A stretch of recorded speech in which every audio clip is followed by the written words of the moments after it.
India versus Bangladesh match review. Matter ఏంటంటే బంగ్లాదేశ్ వాళ్ళు toss గెలిచి బౌలింగ్ ఎంచుకున్నారు. మన వాళ్ళైతే ఊచకోత మొదలెట్టేశారు. కానీ టీమిండియా ఆడుతున్నప్పుడు చాలా భయమేసింది మామ. ఫస్ట్ 3 ఓవర్స్కి జస్ట్ 17 రన్స్ మాత్రమే. ఆ తర్వాత పవర్ ప్లేలో సెకండ్ హాఫ్ లెక్క 4, 5, 6 ఈ 3 ఓవర్స్లో 50+ రన్స్ చేశారు మామ. పవర్ ప్లేలో 3 ఓవర్స్కేమో 17 రన్స్, 6 ఓవర్స్కేమో 70+. ఇంకా యువరాజ్ సింగ్ దగ్గర శిక్షణ తీసుకుంటూ క్రమశిక్షణతో పిచ్చ కొట్టుడు కొట్టేసిన అభిషేక్ శర్మ 75 రన్స్తో ఊచ కోత ఆడిచ్చేశాడు. అన్ఫార్చునేట్గా రన్అట్ అయ్యాడు, కానీ లేకపోతే ఊరమా సెంచరీ పడేది. శుభ్మన్ గిల్ ఏమన్నా స్టార్ట్ చేసిండా. సచిన్ టెండూల్కర్ గారు అయితే చూస్తూ చాలా హ్యాపీగా ప్రౌడ్గా ఫీల్ అవుతున్నట్టున్నారు. ఓపెనర్స్ అయితే అద్దరు కొట్టేశారు మామ. ఆ తర్వాత అన్ఎక్స్పెక్టెడ్గా స్పిన్నర్స్ని బాగా ఆడతాడు అని ఎక్స్పెక్ట్ చేస్తూ శివం దుబేని పంపించేశారు. సో అతను ఫెయిల్ అయిపోయాడు. ఆ తర్వాత వచ్చిన కెప్టెన్ సూర్యకుమార్ యాదవ్ కానీ తిలక్ వర్మ కానీ వాళ్ళిద్దరు కూడా అనుకున్నంత స్థాయిలో పర్ఫార్మెన్స్ ఇవ్వలేదు.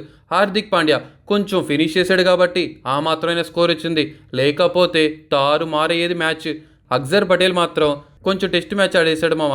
కానీ ఇక్కడ పెద్ద ట్విస్ట్ ఏంటంటే సంజు శాంసన్ ప్లేయింగ్ 11లో ఉన్నాడు అనే సంగతి అయితే హెడ్ కోచ్, కెప్టెన్స్ అందరూ మర్చిపోయినట్టున్నారు. అసలు తనకి బ్యాటింగ్ కూడా ఇవ్వలేదు. సో అలా టీమిండియా అయితే ఓవరాల్గా ఫైనల్గా గట్టెక్కిశారు మామ, 168 రన్స్ కొట్టేసి.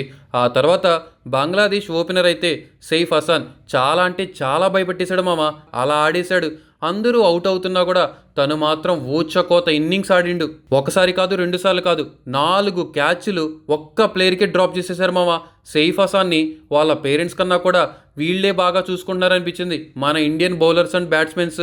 ఈ ఫీల్డింగ్లో ఒక్క ప్లేయర్కి 4 క్యాచెస్ మిస్ అంటే అసలు ఎంత కామెడీగా ఉందో మీరే చూడండి. అలా బంగ్లాదేశ్ వాళ్ళు ఫైనల్గా ఎంటర్టైనింగ్ చేస్తూ అలా ఓడిపోయారు మామ. సో ఏషియా కప్లో అయితే టీమిండియా ఫైనల్కి వెళ్ళింది. రేపు బంగ్లాదేశ్ వర్సెస్ పాకిస్తాన్ మ్యాచ్ ఎవరైతే గెలుస్తారో వాళ్లే ఫైనల్స్కి వెళ్తారు. కానీ గ్రూప్ స్టేజ్లో అదరగొట్టిన శ్రీలంక మాత్రం సూపర్ 4లో దారుణంగా ఫెయిల్ అయ్యారు. ఈరోజు బంగ్లాదేశ్ సూపర్ 4లోకి వచ్చిందంటే రీజన్ శ్రీలంక. కానీ సూపర్ 4లోకి వచ్చిన తర్వాత బంగ్లాదేశ్ వాళ్ళు శ్రీలంకని మట్టు పెట్టేశారు. వాళ్ళు ఎలిమినేట్ అవ్వడానికి Bangladesh is the one of the main రీజన్గా మారిపోయింది. దెబ్బ మీద దెబ్బ అంటే ఇదే మామ. ఏషియా కప్ 2025లో ఎవరు ఫైనల్స్కి వెళ్తారు, ఎవరు ఛాంపియన్స్ అవుతారనిపిస్తుందో కామెంట్ చేయండి.